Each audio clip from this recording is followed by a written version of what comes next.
Good Wednesday evening to all of you. Thanks for tuning in. So I'm not a betting person, but if I was, I'd wager most of you have been contacted in some way, shape, or form by a campaign in the last few weeks. Because if the polls are right and the race for president is a dead heat, every single vote's going to matter. That's why our top story is a bit of a head scratcher. According to a September survey by Asian American Pacific Islander Data, 27% of Asian American voters said they hadn't been contacted by either party trying to get their vote. And last spring, earlier in this campaign, it was even more, 42%. So that certainly begs the question, why? And when we set out to find out, we learned that it doesn't mean the AAPI Get Out the Vote movement is at all silent. Here's Kaya Edwards. Asian Americans and Pacific Islanders are the fastest growing racial or ethnic group nationwide. Their voter participation levels are growing too, with 60% turning out in 2020. And AAPI data reports 90% of Asian Americans they surveyed said they plan to vote this cycle.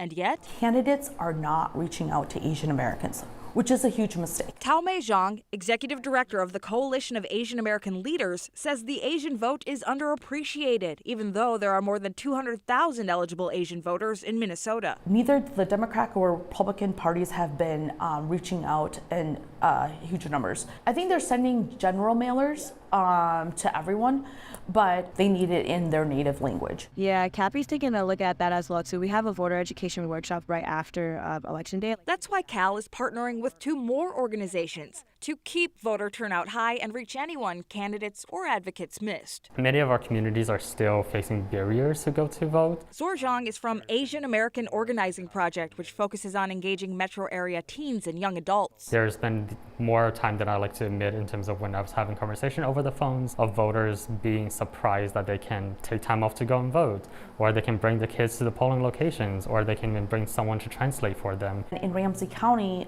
because of the large Hmong American population there, the polls in Ramsey County are federally required to provide interpreters and translated materials. I vote because I can make a difference. You should vote too. You should vote too. Their nonpartisan campaign, Get Out the Vote for Asian Minnesotans, aims to get people registered and well-informed. Throughout COVID, there was a lot of anti-hate around the API community, a lot of anti-Asian rhetorics. Amanda Zhang is from a community group known as CAPI USA. In 2021, the FBI reported a 168% increase in anti-Asian hate crimes. And we are still feeling the impact of that to this day. Even if folks are afraid to go to the polls, due to that, we try our best to then educate them around absentee ballots, voting early. In Brooklyn Park and Brooklyn Center, they knocked on at least 700 doors in one session alone. So we make sure that there's a car following all the door knockers. We put everyone on text chain, and we are putting a lot of precautionary measures in place for the day of voting. Yes, there is a huge increase in terms of voter turnout, but then why is it still 70% feel as though they don't belong? After the election, the Coalition of Asian American Leaders plans to conduct surveys and send the results to county election officials. They've done this before and say it led to policy changes this year at the legislature. Things like ensuring people have easier access to those interpreters. Jana? All of that, just great information, Kaya, and hopefully this moves that conversation forward even more. Thanks so much. Thanks.